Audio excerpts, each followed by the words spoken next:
What's up, Red Letter Disciples? We're back, and we're stronger than ever, I think. We got a wonderful episode today. Chris Johnson, my co-host, is going to be joining in studio in a couple of minutes. Our mission at this podcast is that you would be challenged, that everybody who listens would be challenged to be a greater disciple of Jesus, believing that the world needs to see the truest, freshest, and greatest expression of Jesus, and they're going to get it through you. And that's what's going to change the world. Today, as I mentioned on the pod, we are kicking off a 4-week mini-series all about how to help disciple Gen Z. It's really important and pivotal time right now when you look at the faith in our nation and where things are headed. And Gen Z is right on the cusp of how are we going to do? How are we going to do, America? How are we going to do, nation? Are we going to let just these trends and charts moving downward continue, or are we going to change it? And is Gen Z going to be the ones that are going to do that for us? And so I'm pumped to kick off this 4-week mini-series look at Gen Z with Aaron and Hannah Barnett, young leaders that are developing other young leaders. Aaron is the next gen catalyst at Exponential, and Hannah is the founder and CEO of Generation Distinct. These are two young leaders that is a powerful duo that really has their pulse on how to raise up the next generation and teach them how to move further into their calling and to use their passion and pursue justice. And so it's going to be a really awesome conversation. Today's episode is sponsored by Red Letter Living. We create resources to help everybody become a greater disciple of Jesus. And we've got a brand new resource for you. What is it? It's a free spiritual gift quiz. Every disciple of Jesus has a spiritual gift, but do you know how uniquely wired you are so that you can serve God and serve his church? That's what this free spiritual gift test will help you discover. As I took about 5 to 8 online spiritual gift tests not long ago, I realized that the spiritual gift test inventory hasn't really been updated in the last 20 to 25 years. Even though the world is drastically different. So we did our best at Red Letter to take what has worked in the past and added some new things to come up with it. And came up with this test to help you identify which one or 2 or 3 of the 26 spiritual gifts that we're testing for do you have. So you can take that free spiritual gift test at spiritualgifts.me. www.spiritualgifts.me. Discover how you're gifted and, let's put the gift to use. Hey, if you haven't already, we'd love, before we get into the episode, for you to take a minute to tap 5 stars if you think this is worthy of 5 stars. And would you write a review? They mean the world to us. This was a review from Cokes. He says, and this is Apple Podcast, Cokes, K-O-C-Z, says, sign up now. So I think he's saying follow, subscribe. And he says, be entertained, challenged, and encouraged in your Christian walk. You will laugh and maybe even cry a tear for the sake of discipleship in the gospel. Thank you for that review. That means the world to us, and we love helping people become greater disciples of Jesus. So on to today's episode, which I know is going to do that with Aaron and Hannah Barnett. Let's do this. All righty, we got a great episode today on the Red Letter Disciple. Chris, we are bringing Aaron and Hannah Barnett onto the show. And so I'm pretty excited about both of them. Let me tell you about each of them, but we're going to go ladies first because we're respectful in this place. That makes sense. Hannah is the founder and the CEO of Generation Distinct. It's an organization which helps young leaders find their purpose and equips young leaders, I like this phrase, to discover the wrong they were born to make right. And they meet Jesus in the process. That's pretty cool. And then Aaron Barnett, they're married. He is the next gen catalyst at Exponential. Exponential is great friends of ours. We've had several from Exponential on, and works alongside of Hannah at Generation Distinct. And he is deeply passionate about the local church. And again, seeing the next generation encounter Jesus. Aaron and Hannah, it is so awesome to have you guys on the Red Letter Disciple. Welcome to the podcast. Hey. We are so excited to be here. We truly are. This is such a privilege. Anytime we get to chat with people who share a common heart for the next generation feels like such a gift and a re-energizer for us. So thank you for having us on the podcast. Yes.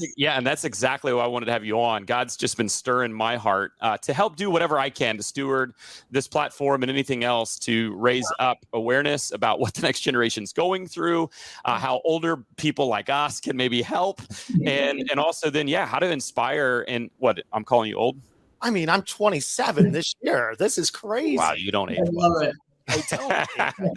I got some grays. But let's actually talk to the true young leaders, our guests today. So I'd love to know from both of your experiences, and each one, whoever wants to go first can go first, but each of you have a passion in what you do to help the next generation to become leaders. And so I want to know, where does that passion come from in both of you? Yeah, it's such a great question. Hannah, you want to go first? Sure. I really believe that if we look back through the narrative of Scripture, something that really stood out to me when I was in my late teen years was I started to recognize this common pattern. And it was this, that God seemed to use the most unlikely kinds of people to lead his movement and to bring his mission into the earth and to build the kingdom. That's what I've always said about Zach. I was like, wow, unlikely. Oh, exactly. No, I'm sorry. Go ahead. That's why we can have this conversation here, right? You all know what I mean. So because of that, I started to wonder, if that's true, if he used the most unlikely kinds of people, then what if that means he could use me exactly as I am at that point as an 18-year-old? What if I am not disqualified from what God has called me to do? What if I don't have to wait until I'm older, or I'm married, or I have a mortgage, or I have kids? What if God can truly use me right now? And as I looked again, even deeper in the stories of Scripture, there were so many specifically where God used young people in a way to be a voice for a generation, a voice for the kingdom. One of my favorite stories in all of Scripture is when Jesus calls Peter and Andrew, right? And at the time, most theologians believe that Peter was probably in his young 20s and Andrew was in his late teens. As I looked at this passage, I recognized this is not just a story of Jesus calling two people. It's a story of Jesus understanding how to invite the next generation of his day to be leaders, to follow him, and then influence the world in ways they could have only imagined at that point. Well, in fairness, people only lived until they were 30, so they had to call them pretty quick. Right. Right. They got to move things along.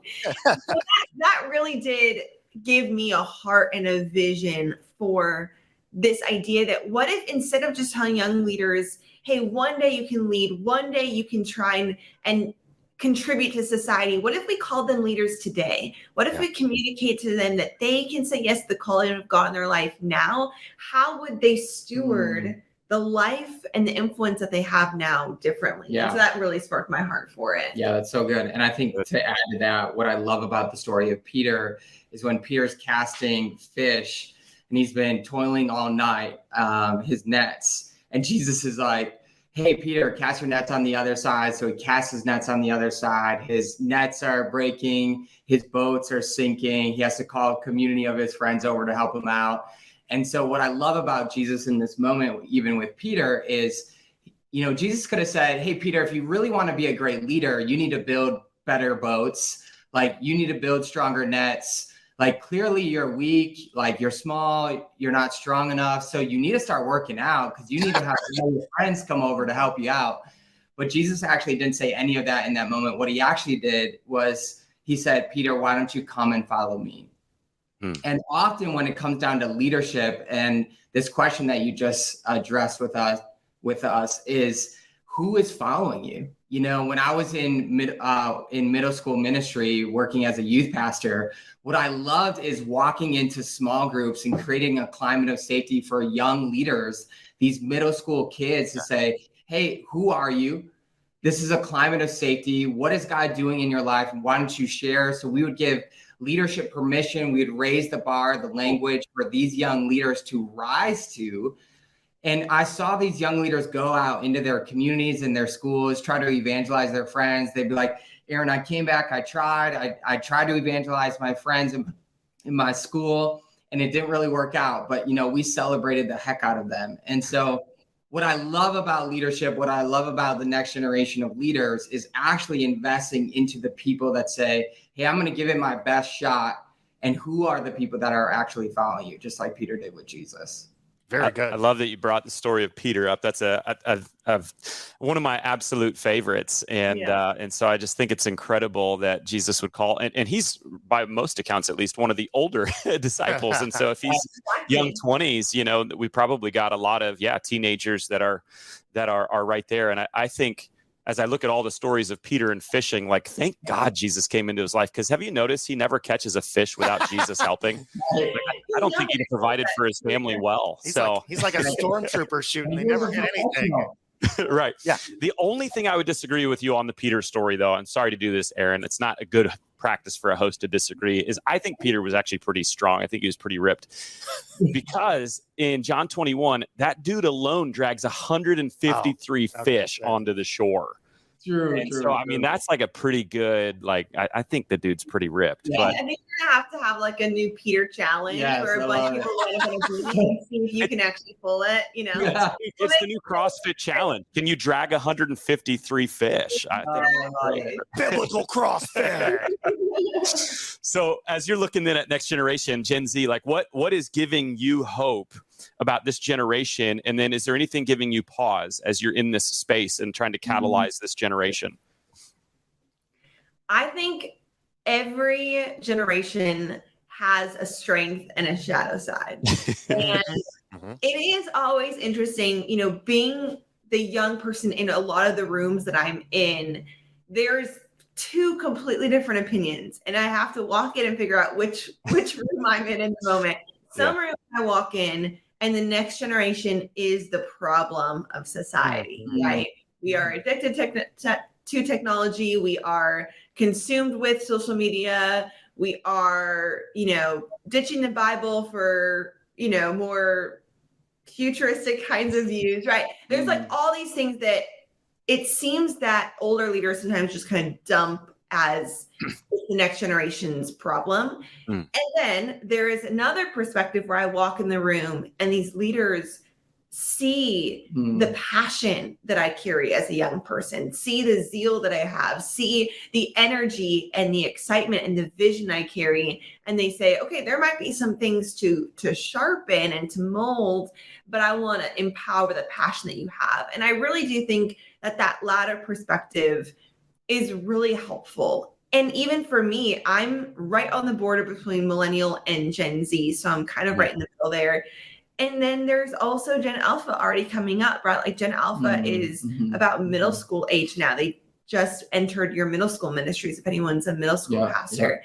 And so what that means is I am recognizing as a young leader, I have to start recognizing that I'm going to have bias towards Gen Alpha. There are going to be things I'm not going to understand, but I want to be the kind of leader now and into my future that recognizes the good in the next generation. So one thing, for example, that Gen Z really gets kind of controversial views on is Gen Z specifically is extremely action oriented. And I think what that is really a response to is the millennial experience, where a lot of Gen Z grew up under millennial siblings or millennial influences. Some of them had millennial parents, and millennials talked a really good game. We said we wanted to change the world. We said we were going to fight for justice and make an impact. But really, a lot of articles and studies came out with this research that millennials talked a lot, but really didn't change that much. It was a lot of talk and little action. And I believe Gen Z watched that and said, well, that frustrates me. I don't want to be the talkers. I want to put action behind it. What that has resulted in is a generation, Gen Z, who is extremely action-oriented, sometimes to a fault, though, right? They will do it with or without us. The opportunity here is they're going to go build the gospel or bring the gospel to the end of the earth and build the kingdom. They're going to do that with or without us.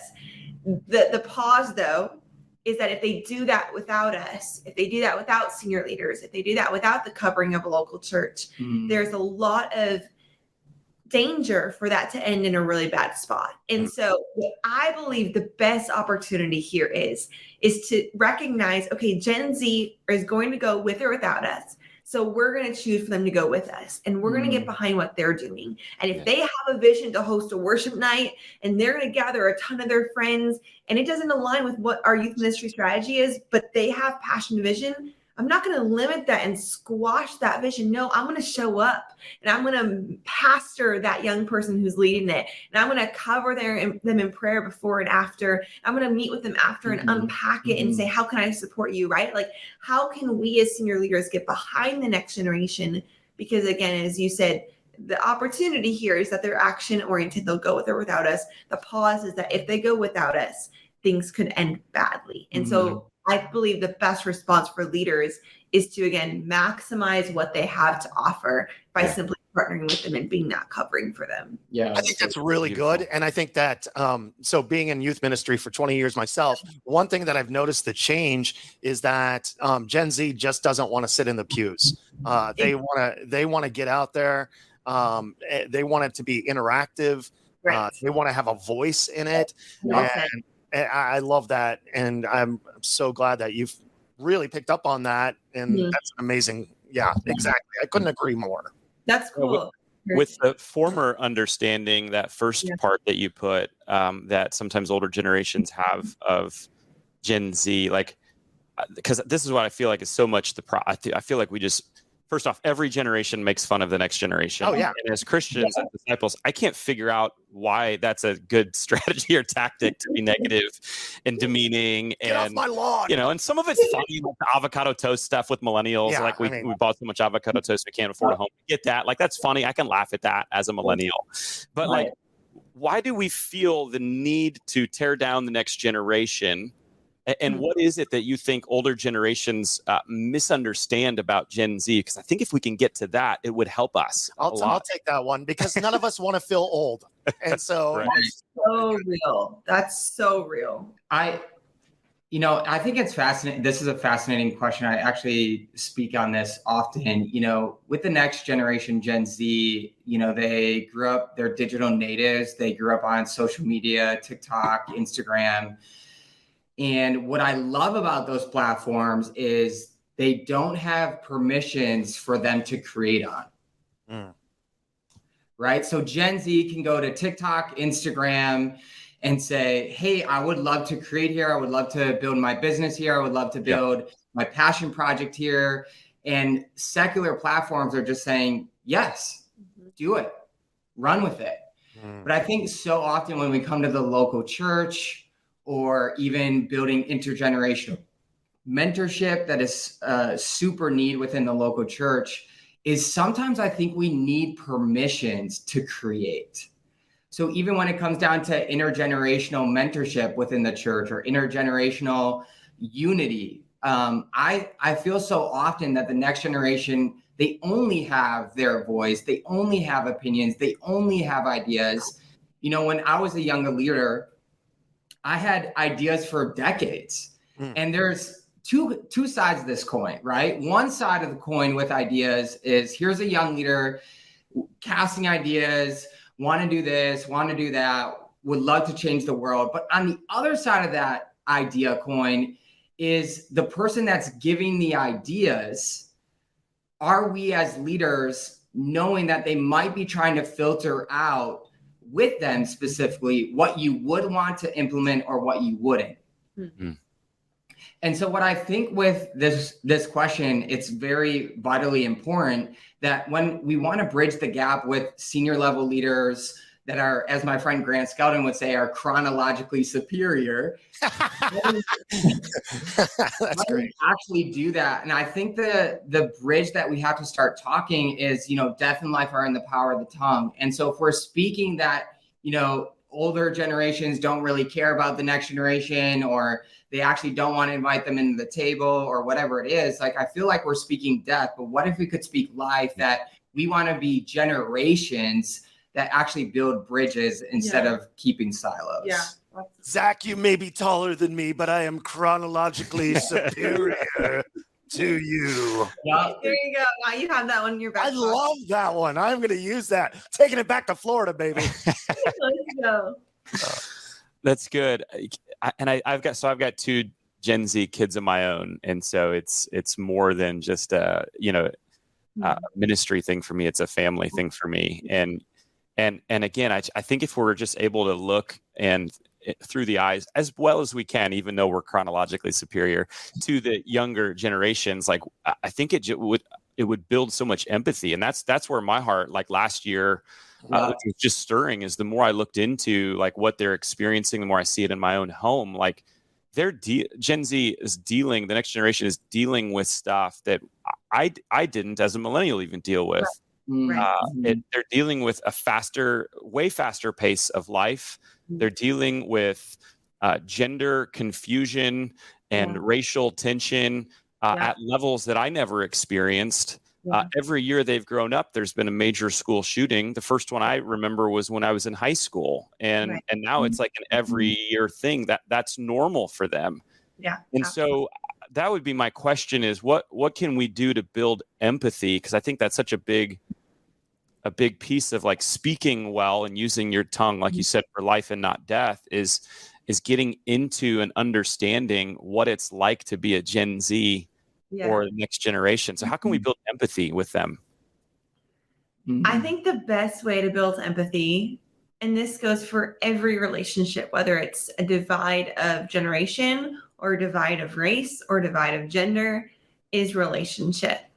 And of course, that feels so obvious, but it's always interesting how often we'll be sitting in a room of pastors and a similar question will come up and they'll raise their hand and say, I just don't understand the next generation. I don't know why they're not in my churches. I don't know why they don't like what we're doing. How do I reach them?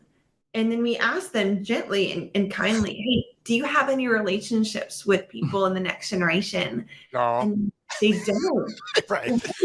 Exactly. Yeah. And it's so interesting to me. And again, I can imagine this because if I'm thinking my age bracket, it's not like I hang out with 10-year-olds very often. So I understand that there are generational gaps. And yet I also believe that there are so many things I've learned about Gen Z, not from the statistics, but from my conversations with them over coffee, or when we're going shopping together, or when I'm taking them with me when I go preach somewhere, and after the sermon, I unpack it with them and hear it from their perspective, right? I think there's something so powerful about being in relationship with young people, and not in a formal setting, not just the interns that are swarming around your office, right? Not just even the individuals who call you coach, but the young people who all that you're doing for them is saying, hey, I just want to learn about life from your perspective. Can we, can I have you over to my home with my family, once a month, and we're going to make you all a meal. Gen Z will show up for a good meal. And I just want to hear about life. I want to ask you all intentional questions. And even, especially if you're leading a ministry, asking them, hey, what would you do different in our ministry? Yeah. I'm sorry, I didn't mean to interrupt. But Hannah, if I'm hearing you correctly, you're basically saying some of the old tricks that we've historically done in the church might not work with this next generation who is an action-driven, who wants to change the world. Exactly. So, like, we can't just expect to build the same buildings and to just automatically fill them without being in relationship with them. Exactly. Yes. 100%. And this is something that we see often when I'm in relationship with young people. Through that whole process, I've learned these two elements that I think are pivotal for the local church to fully engage the next generation. And I really recognize them in young people as I was in relationship with them. And then also as I looked at the invitation of Jesus to the next generation of his day, again, back to the calling of Peter and Andrew, I noticed these two elements. And number one, it's Jesus invited young people, and young people today also want to be invited to rebuild the ruptured parts of our world. Yeah. And number two, to have a family to fight alongside. Yes. I really see over and over, they do not want to just, as you said, sit in the pews. Even like the smoke and the fire and the cool graphics, that's not enough the way that it was for millennials. They want to be deployed on mission. They want to be part of something bigger than themselves. They want to know I'm coming into a place to receive training to prepare me to go out. And the good news for those of us who follow Jesus is we have the most important cause that has ever existed. And so we get to say, hey, we're deploying you on a very important cause. We were just hanging out with a young woman I've discipled for a long time. And I get a picture from her that she has just started discipling these 2 young girls that go to the same gym as her.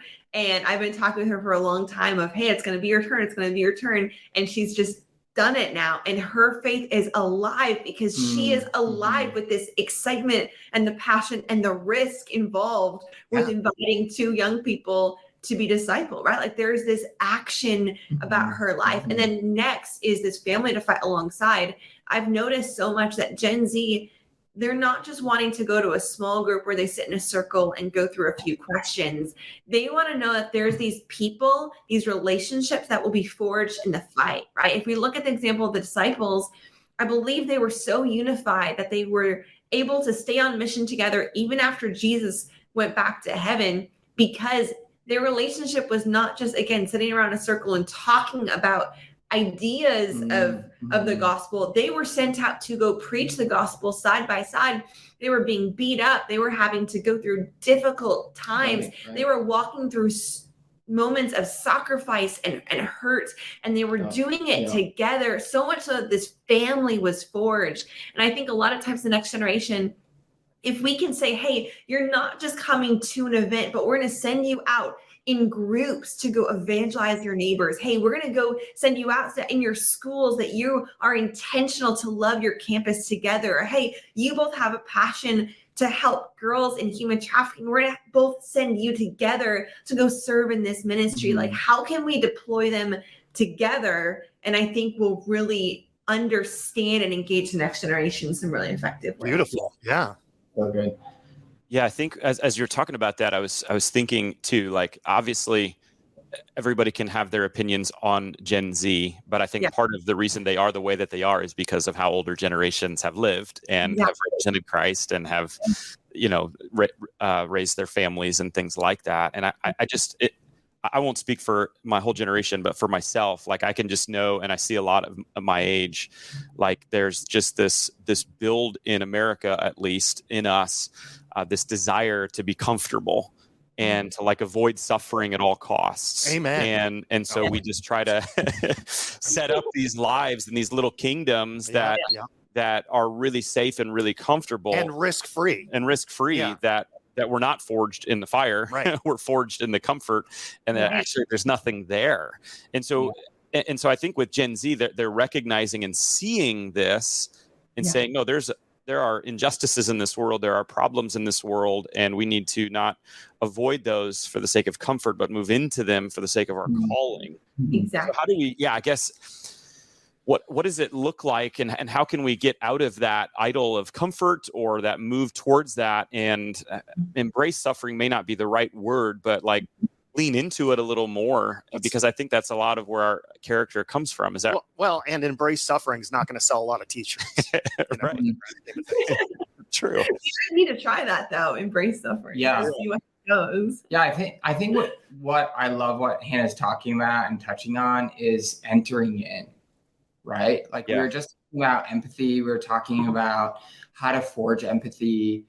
And how do we do that? I think more often than not in my life, like I've been marked, like deeply marked by people being vulnerable, transparent, authentic, sharing their stories. And I think when we enter into the storyline or the storyline of our organization, like how are we entering in, disrupting the system by being authentic, being transparent, being vulnerable? And what I deeply love about the next generation, they want to enter into the system. They want to enter into like your world. They want to enter in and deeply know you.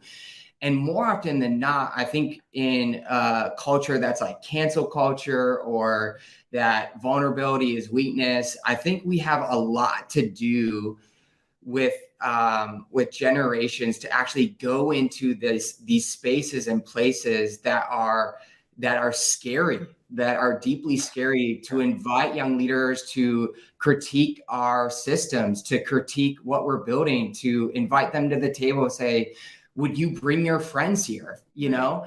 And if we actually care about reaching the next generation, what boggles my mind that I can't wrap my head around is we will talk all the time with people that look like us, talk like us, are on our executives teams. But sometimes we're never sending invites to a young leader that's not on staff, that has maybe just been coming for a couple of weeks, to say, hey, what are the first like 3 things you would change here? Or what are the 3 things you would do different to like reach your generation for Jesus? And so I think what I love about the life of Jesus and what Hannah was just talking on is he really entered into society and actually was authentically him. He was apostolic at different times of his ministry. He was a teacher. He was a shepherd. He was a prophet. And so I think so often we have to enter in and say, hey, what is the gifting that you have given me? What is the divine design that you created me for? And how do we create spaces where invitation is the norm, right? You think that sometimes older leaders are afraid of what they'll say, and that's why they don't ask those questions? Like, what is stopping an older leader from doing that? I mean, it's obvious if you look out into your congregation and you see, and God bless them, a majority of your congregation over 50 years old. You can't wave a magic wand and just bring in a bunch of high school kids or college kids. So, like, what is preventing that leader, in your opinion, from really engaging that and trying to authentically create these real relationships? Yeah, I would say maybe one thing is, I think the older that I've gotten in ministry is, when you're young, you're flexible, you're moldable, you're like clay when it comes down to even dreaming a dream. And I think like as you like build, like, you know, even John Eldredge talks about in Fathered by God, like the different seasons that you go on as a human. And I think, you know, some people would say if you're a surfer that some of the hardest parts of surfing is actually paddling out to just a wave. And then when you surf, you're like, wow, this is amazing. But going out to again to paddle to hit another wave could be exhausting. And I don't know if it's as much as senior level leaders that are chronologically superior are afraid of what we would say as a young leader. But I think it might be that we're more afraid of, do we have what it takes to rebuild, to break down, to change the systems that we built? So that the next generation could flourish here. Right. Yeah, because the world's changed so much and so quickly, it might represent they are actually very true in what they're saying, but it would take this, and this to get there. And that's not always easy. I have a quick question. You've talked a lot about authentic relationships with Gen Z. Would you say that is terms of a commodity that for Gen Z, the most important thing is relationships? Like that's the highest kind of commodity for them? I think there are many things, and I would imagine it's hard to rank one as top. However, if we had to, relationships might be that one because it is so pivotal. And I think it in many ways is a response to, again, a lot of what they saw when they were growing up, right? A lot of the beauty. I was a megachurch kid, and I often say I was a megachurch kid gone right. I actually had a fantastic megachurch experience. I loved my megachurch. There were some broken things about it, but I loved it. And I was in mega, like tens and thousands every weekend. And then when I was 16, my parents had some friends who were planting a church. And so we went and checked it out and ended up actually moving over to the church plant. And I remember that first time I went to this info night, I was 16, and the pastor, who was probably about 32 at the time, walks up and introduces himself to myself and to my family. And I was shocked because I had never had this concept in my mind that I could have a relationship with my pastor. There was just no concept for me for that. And so I think in many ways, again, Gen Z has will always be a response to the generation before, right? Alpha will be a response to the things that Gen Z gets wrong for sure. But I think maybe one of the things of a lot of Gen Zers being raised in the celebrity pastor culture and even celebrity culture in general is that it feels like people of influence are far away and they're off limits. That paired with a lack of discipleship that was emphasized in the millennial generation, I think Gen Z has been raised in saying, you all had a lot of big gatherings and great systems, but I want something more. And that's why I think discipleship is more important than ever. And that's why I really think even church should be as big as you can. Like, that's great.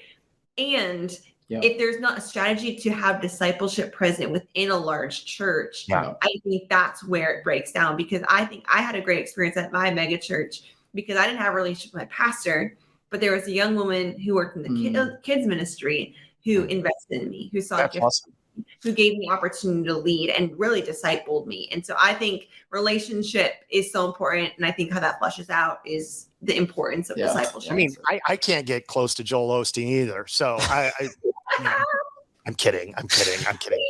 That's good. I had a good growing up in a mega church too, and so I think there are those experiences. Of course, the mega church pastor was my dad, so I did have a relationship with him. That's a whole other level.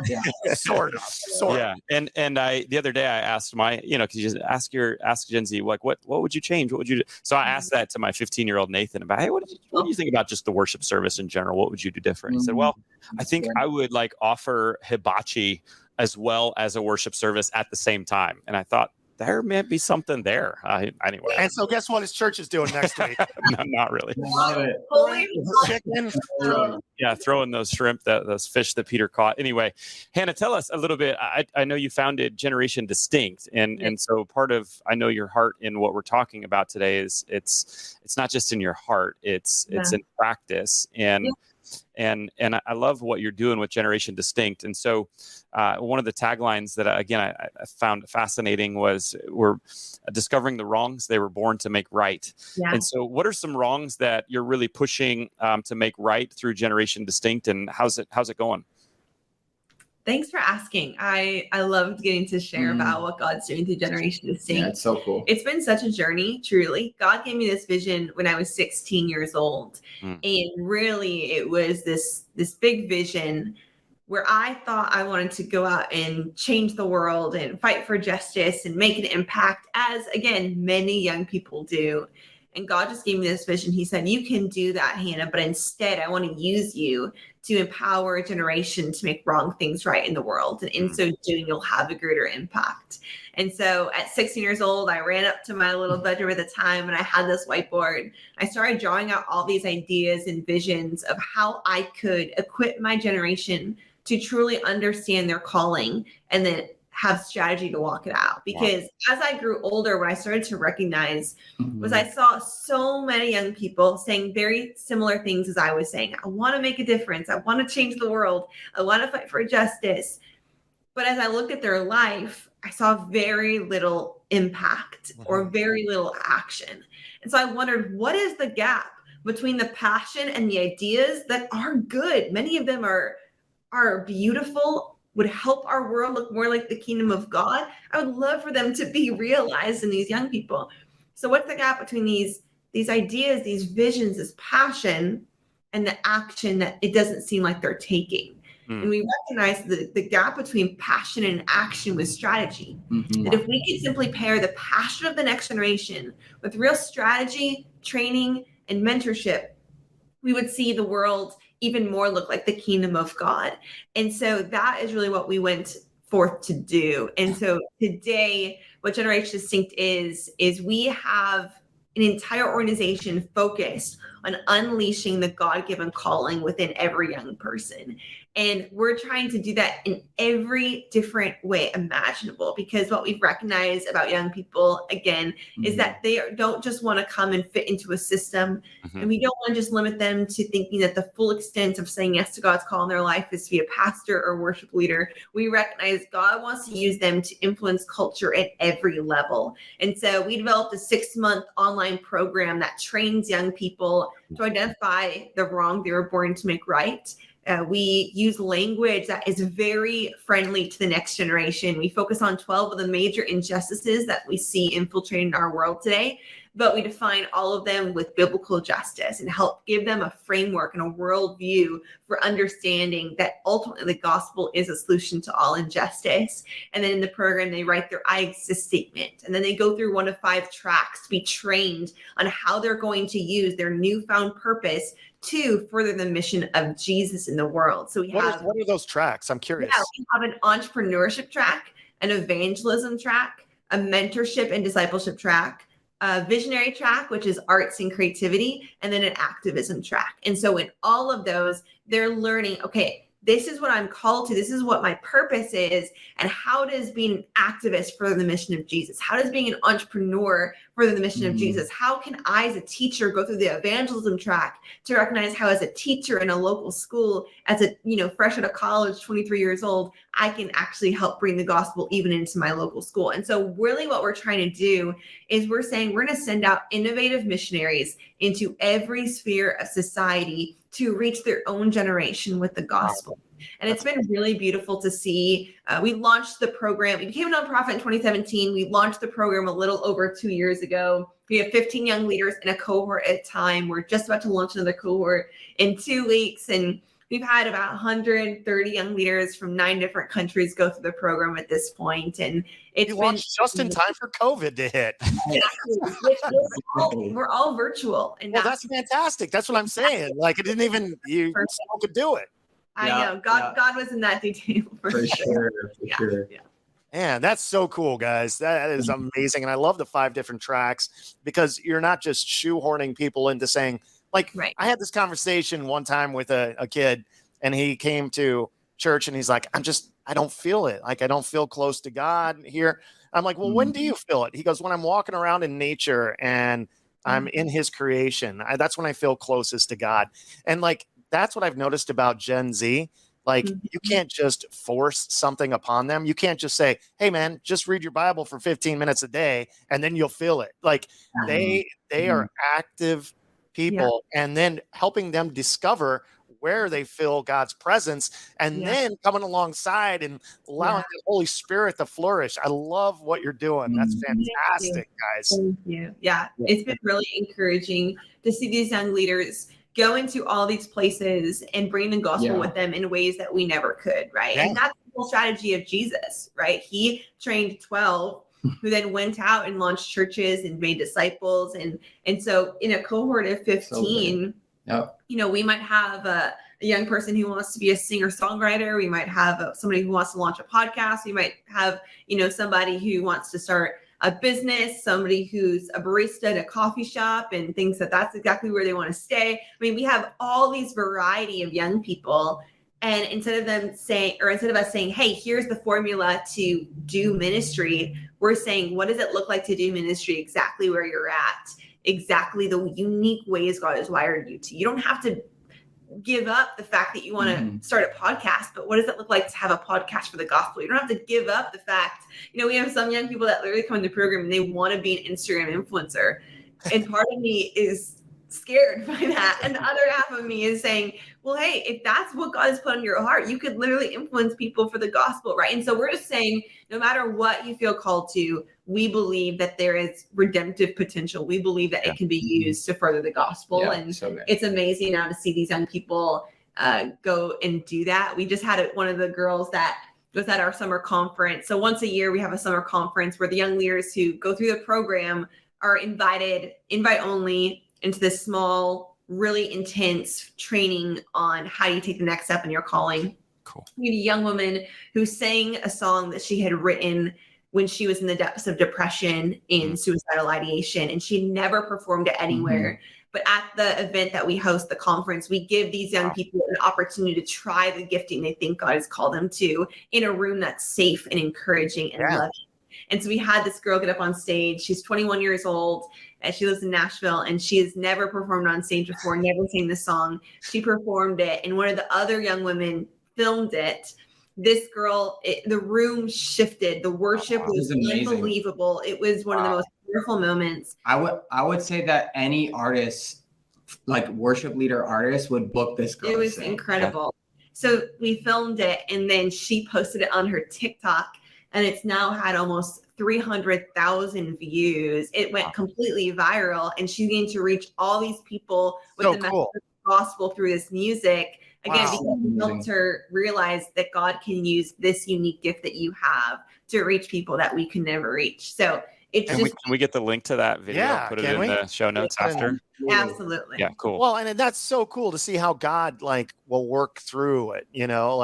That's just amazing. Never sang before, never sang in public. Then that's your first, when Zach released his first song on TikTok. It didn't go well. It's got 12 views. No, my first performance was Pour Some Sugar on Me. Yeah. And I remember walking off stage as a karaoke, and someone said, "Hey man, that was a really good."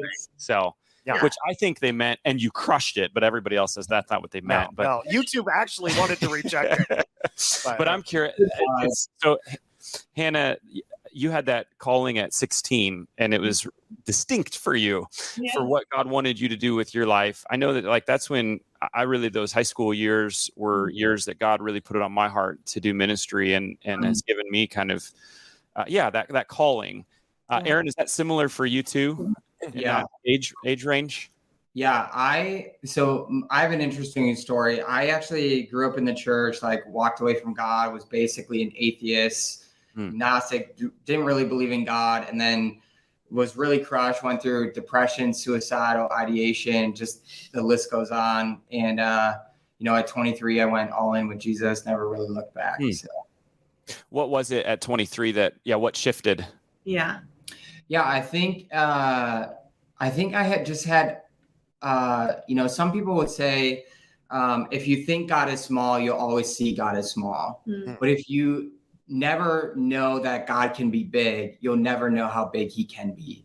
Mm. And so, when I was 23, I would say I was at this place where I thought God was so small. Mm-hmm. And, I never really walked in a place like I did at 23 where people were deeply passionate about worshiping Jesus. Like small groups were sharing about their broken parts and their weak parts and their struggles. And I never saw that growing up, Yeah. And I was so broken at the time that, I went my first week of Resonate. It was a young adult community. My brother invited me to move down to South Carolina with him. And so, after 6 months of working down there, he's like, "Hey, I want you to check out this thing. It's called Resonate." So I go for my first time. I'm like, well, he had to bribe you a little bit to go. Right? He's like, "I'll cut half your rent." And so I was like, "Okay, I'll go." There you go. You're out there and you have a little brother who won't go to church with you. That's the strategy. Yeah, right there. Half the rent. Yeah. Cut the rent. Money talks, people. Money talks. Yeah. So I went my first week and I was blown away by the environment, the people that were worshiping Jesus there. And I was like, man, Jesus packaged to me look a lot different than this environment right here. Yeah. Went my second week, went my third week, and I literally was just given hugs by people and just embracing this community at such a broken season of my life. And I was literally sitting in my red Honda Civic as the sun was setting. And I'm like, man, I have to wait 6 days to experience that place again. And so I went my fourth week, and I'm sitting in my red Civic. I'm sitting in the exact same spot. I'm like, all right, God, if you truly exist, I'm going to walk up to that front row, worship as if you do. And if you don't meet me there, I'm done. I'm done with the whole Jesus thing, done with church, etc. And that was the first time at 23, I truly experienced the presence of God. Yeah. And it radically transformed my life. So that's so cool. Yeah, man. So what I'm hearing in your story, whether it's 23 for Aaron, 16 for Hannah, a lot of the folks that are Gen Z age right now are God still works the same. He works in mysterious ways and in a variety of ways, but he speaks and calls young people over and over and over again. And so I think from an older generation's perspective, we have to remember these are some of the most formative years, and God is speaking and God is calling the next generation. And so the worst thing we could ever do is be negative, demean, use our words, stop them. The best thing we can do is see in them something. Mm-hmm. And what I love so much about what you're doing, Hannah, I think you said purpose plus strategy equals action. Yeah. Is I like that middle piece, strategy, because I think that's so often what's missing. I think a lot of us have good intentions in the church, even with discipleship, but like there's no strategy, there's no plan. And so good intentions without like good direction, like it's just going to end in a lot of confusion. And so purpose plus strategy is action. And so how can we be the people then, and you are, that are providing the strategic next steps? God's calling you. Awesome. Now let's do something with that. And if we can get them at that age and move them along a path rather than demean, push away, not welcome, not give platform, I wonder how much would shift in the church today if we did that. Amen. So absolutely. So much. Yes, absolutely. That right there is exactly why we wake up every morning, right? Like that is what gets us out of the bed. That is the vision that we believe God has called us to. And I'm so thankful again, because there were people that walked alongside of us. There were so many mentors, so many leaders who gave us opportunity, who coached us, who helped us build strategy, who did that in the realms of discipleship. And so as we're talking about generations, this is a beautiful example, is that ultimately the picture of generations is not that we should be at war with each other, but that we should be standing on each other's shoulders, passing the baton to the next generation. And there were so many individuals in our lives who have passed us the baton before we were ready, when we didn't have everything figured out, when our theology wasn't perfect, but who said, I'm going to walk with you as I give this baton to you. And now as young leaders, we're saying we don't want to keep this for longer. We want to take it and we want to equip the next generation to be ready to receive it. And I think that is the beauty of the church, is for 2,000 years, people have been handing the baton. And we alive today have the opportunity to pass the baton on to the generations that are coming after, believing that God can use them to continue to build his church. So good. And we have a lot of pastors and leaders that listen to this. And I think that's such great advice and understanding. And even hearing that, pass the baton before it's early, or before it may be too early. Like things might get messy, but you know what? That's okay. God's got this. And it's better to pass the baton and allow for mistakes and move forward than it is to do what we have been doing, which is keeping it to ourselves and just watching our influence continue to diminish. And truly believe that as you look at charts and trends, like this is not an exaggeratory statement, that I truly believe that like the faith of America, Christianity in itself, like whether it stays the majority or flips into the minority, is dependent on what happens with Generation Z. And that's up to us and our generation older to recognize the importance of that and hand things over early. So, so great that both of you are in that space and doing that. All right, we have a final question that we ask all of our guests that I wanted to ask you. That at the root of it, this is a podcast to challenge people to be greater disciples. And so if you could challenge practically our listeners to do one thing this week to be a greater disciple of Jesus, what would that challenge be? You can either take it collectively as one or individually, whatever you want. Yeah, I would say, I kind of touched on it earlier, but I would say invite a young leader to the table. Yes. But not just to the table, but actually implement one thing that they say. Yes. And I think that's a mark of a great leader, is a leader that listens, not just to learn, but to understand. And I think we truly understand when we implement something that someone cares about. Yes, so. That's exactly what I was going to say. Yes. There you go. The two are one, like just like that. So, all right, listeners. So if you take that as the challenge this week, if you're going to invite someone young to the table, and not just invite them to the table, but do at least one thing they say, let us know, #RedLetterDisciple. We want to encourage, support, and cheer you on in that. And so that's a really awesome thing to do. All right. Usually almost every episode, I turn it over to this guy. He's got some sort of game segment at the end. It's always the thing I'm nervous about the show. Oh, and Zachary. So, anyway, I'm going to toss it over to you for our finale. Zachary. Aaron and Hannah, also known as... By the way, this is me handing the baton and allowing things to get messy. To the younger person. Completing the challenge, except he's not younger. So I don't know if that counts. So. All right. Aaron and Hannah, also known as the Barnetts. You guys really seem to have this Gen Z thing figured out. I'm looking forward to the Barnett book on Gen Z. Barnett. We'll see how that comes. Anyway, my sources say my sources say that Gen Z, and correct me if I'm wrong because I'm very old. Wait, what did they say? Generally, what's the term for being old? Oh, chronologically superior. I am chronologically superior to all of you. Okay. But I'm told that Gen Z was born between 97 and 2012. Is that fair? Yep, very fair. That's where we're going to work with then. Right. Okay. You're great with those people. Yeah. But are you great with Gen Z inventions? What the game show is today. It's simple. Was the invention that I'm about to mention classified as a Gen Z invention? Meaning, was it invented between 1997 and 2012? This is great. I'm really excited about this. Let's go. All right. First question to the Barnetts. Zach, you are not playing. Barnetts is Uber.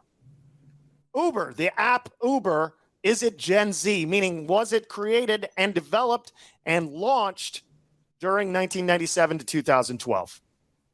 No. I think it had an early version of it before 97. I'm talking when it officially launched, like consumers had it, they're ready to use it. Okay, then yes, that was a Gen Z invention. I would say yes then. Okay, you're correct. That is correct. You are 1 for 1. 2009. Barnett's 1 for 1. Let's go. Let's go. Question 2. Okay. Is this a Gen Z invention? MySpace. No, absolutely not. Fun fact, I didn't even have a MySpace. I did have a MySpace. Didn't. Barnett's? Absolutely not. Nope. You can Google it. 2003 is when MySpace officially launched. Google that. I thought it was earlier than that. Nope. Google it. When it officially launched. Did you have a MySpace? Yeah, I'm generationally challenged. Wow, I never thought that. But that would be Millennial, right? No, because it was 2003. 1997. It was probably launched by a millennial, but in 2003. Okay, you're 1 for 2. Shake it off. Taylor Swift says shake it off. Come on. 1 for 2. The Apple Watch, was it invented between, or when did it launch to consumers? Was that between 1997 and 2012? Meaning, could you during that time go purchase the first Apple Watch? I think it was after 2012. I think that was a Gen Alpha invention. I'm going Alpha. You're right. That's 2014. You guys are 2 for 3. No. You're only one question away from winning huge prizes. You can't win. The original PlayStation, was it a Gen Z invention? Meaning, could you purchase the original PlayStation between 1997 and 2012? Yes. You think that was during? You don't think it was before? Yeah, I think it was during 1997. I think yes. I would say yes. Okay, we're gonna lock you in. I would say no. I think that was before 97. God says in marriage 2 become 1, so I can't take this. I think it's yes. Okay, well, I'll defer to the older one. He's older than me. I hope this does not cause chaos in your relationship, because it was 1994. You were correct, but this is you deferred to Aaron, and that cost you dearly. Okay. I can see how competitive they are now with each other. So. Okay, ladies, this is the final question. This is the difference between a win and a loss. Okay, let's go. Amazon.com. Let me try real quick. Amazon.com. Was it invented during Gen Z? Meaning, was Amazon.com launched officially between 1997 and 2012? Yes, because the internet wasn't even big before then. So I'm going to say it was between 97 and 2012. What do you think, Aaron? What do you think? Yeah, I agree. He's going to agree with anything she says. Yeah. At this point, I concur. Jeff Bezos officially launched Amazon.com from his garage in 1994. Oh, no, Barnett. Way. Oh, man. What? You're better with people than inventions. It's fine. You guys are great. How did Amazon start then? In the garage. I don't know. Selling books online. Selling books online. It was. I even remember in college, which I was in 2001 to 04. But it was mainly just a book selling, and I remember scooping up some old books from people, students that just wanted to throw them away and listed them on Amazon. This guy's such an entrepreneur. Making some look at bucks. you. So- Well, and then he made a killing selling golf club head covers. That's how he paid for his You didn't seminary. put eBay on here. That was eBay. my jam. All eBay. right. Well, anyway. Well, I think they were one away from actually winning the original PlayStation, Apple Watch, and shares of stock in Amazon. That's so what sorry we were. I'm so sorry. That's what we were going to send you. Instead, I'll keep it myself. But thank you, Barnett. You've been lovely and an inspiration to us all. Hey, Thanks so much for having us. This was awesome. Yeah, thanks for having conversations like if people want to connect with you guys, where can they go with the work that you're doing? Let us know. Yeah, where can they head? Sure, they can go to generationdistinct.com. That's where they can learn all about Generation Distinct. Or you can follow us both on Instagram. I'm hannah.g.barnett. And Aaron R. Barnett _. Yes, so you can go to those spots. We also have a podcast called the Generation Distinct podcast that we talk a lot about young leaders and to young leaders. So that could be another resource as well. Very, very good. That's Aaron, awesome. anything you want to add? No, that's great. You can email me if you want to talk about church planning next gen. Aaron@exponential.org. Where are you guys located? In Chicago. In Chicago. Oh, nice. Okay. I'm a Very Midwestern boy originally as well. So. For sure. Come on. We love the Midwest. Let's Yeah, go. nothing like it. And love, we talked a lot about Generation Distinct and how amazing it is. But yes, love the work you're doing as well, Aaron, with Exponential and Next Gen. There's a lot of really great stuff there too. So definitely take Aaron up on that opportunity to email and connect, and let's do this all. Kind of a big deal at Exponential too. Actually, I was on that video last year with no big deal. With Bram. Yeah, no big deal. Me and Bram. No big deal. Anyway, thank you guys so much for joining us on the Red Letter Disciple. You guys rock, and I know you're going to have just so much continued success as you continue to do what you're doing, and we're here for you. So awesome. Thank you guys so much. Appreciate you.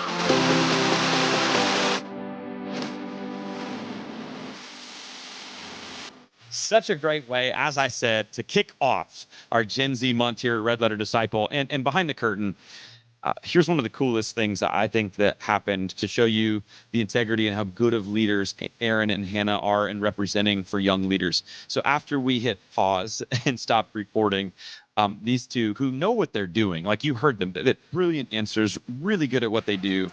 They paused and asked us for feedback on their answers and how they could get better. And honestly, I was blown away. Not many do that anymore. And I was so encouraged by that and told them, of course, to keep going, rocking and rolling, and how much I specifically love the idea of passion plus strategy equals action. So if you want to connect with either one of these two really great leaders, what Hannah or Aaron are doing, check out the show notes at redletterpodcast.com. There you can see what Aaron's doing next gen, Catalyst stuff at Exponential, and how Hannah is changing the world through Generation Distinct. Thank you again to our sponsor, Red Letter Living. We talked about a free spiritual gift quiz that we invented and made just for you to help you discover what your spiritual gift is. You can take that at www.spiritualgifts.me. Every disciple of Jesus is gifted, but do you know how you are uniquely gifted? You can find out there for free.